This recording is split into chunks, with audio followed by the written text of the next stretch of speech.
When Gen Zs rose to speak their mind, they were butchered and massacred in cold blood.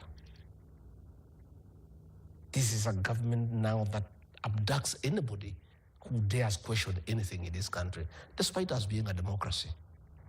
The culture of abductions,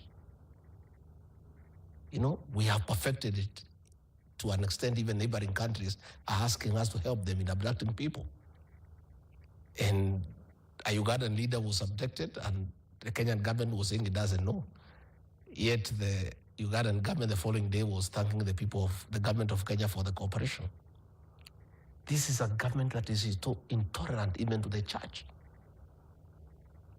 The Catholic bishops, PCA Church, Anglican Church, Evangelicals, Pentecostals, even the Akorino sect that has never had a press conference since inception, are saying, oh, it's not well.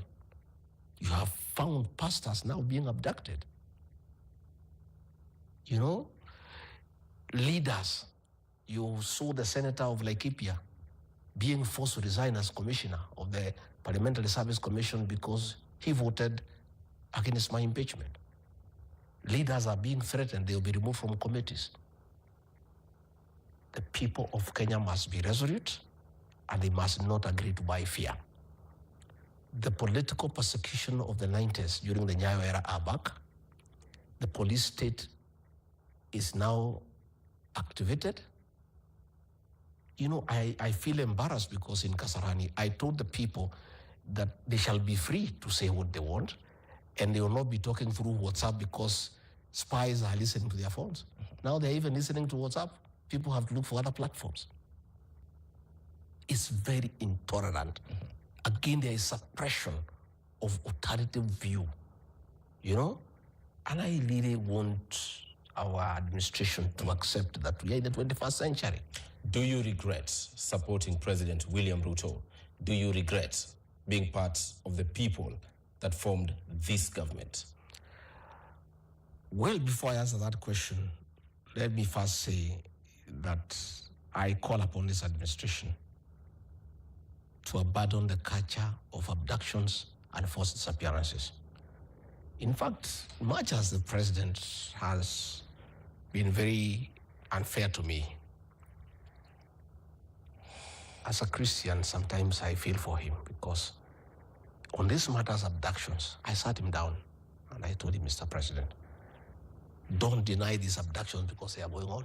And these security chiefs of yours are cheating you, and they are setting you up against the people of Kenya. And that is why the people of Kenya are saying you are a liar. And I feel for you because this is the information they are giving you. Yet these abductions are taking place daily. And they are recorded. With these smartphones now, there's nothing you can do in this country that people do not know.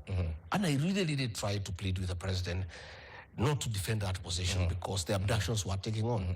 It forced me to take the unprecedented action to have a press conference after the president. I went to Mombasa and called a press conference to condemn abductions and extrajudicial killings because they were going on when I can see. And the president was adamant there's nothing like that. So really these security people, when the Inspector General says there are no abductions, they are not done by police, then who is doing them? Why hasn't he arrested the people?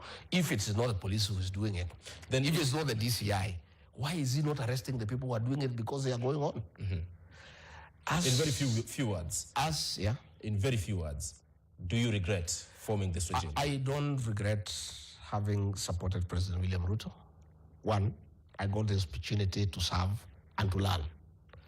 And I am a wiser person, I'm more knowledgeable, and I have more experience. The mistakes I made then, I will not make them now. The only regret I have is that I dealt with President William Ruto as a Christian. All right. I trusted him. I believed in him. Whatever he told me, I took it as the truth and acted blindly. Excellency. Another day, given another opportunity, I'll engage him as a politician. And as a politician, you trust nobody. But again, I'm also happy that I served with him because I've also known him. And President Kenyatta had told us many things, and we doubted. Now that I know. So I am happy that I worked with him. I know him. And along the way, All right, the people of Kenya, we will know who he is. All right. As we move on. Excellency, we are really pressed for time, but a section of Kenyans want the entire political leadership out, be it President William Ruto, yourself, Raila Odinga, everyone, and have a complete fresh start. What makes you qualify for that fresh start? Whatever decision the people of Kenya make, we go with it. The people are sovereign, and we must respect the will of the people. If along the way the people of Kenya feel they want to do away with all of us, I included, All right, so be it. thank you very much. You have said that, or you said something about one term. I'm not qualified to say that President William Ruto will be one term. That is a decision the people of Kenya will make. But it will be informed by how he proceeds going forward. Your allies have suggested that he must be one term. That is their Will view. you take part in that cause to ensure that he's one term? That is their view, and I hope they will not be harassed because of this intolerance. That is how they feel. But the president has work to do. He has 1 year, 2025. 2026, people will hit the road. When I listen to his backyard on the mountain, it's gone. All right. When I listen to Gen Zs, they are gone. When I listen to people who have pay slips, they have a problem. So he has a lot to do because he came in on a very popular platform of the Hustler Nation. He has really to honor the promises he made to the people of Kenya. All right. And there are very many. And he doesn't have much time. It must be within 1 year. All right. 1 year.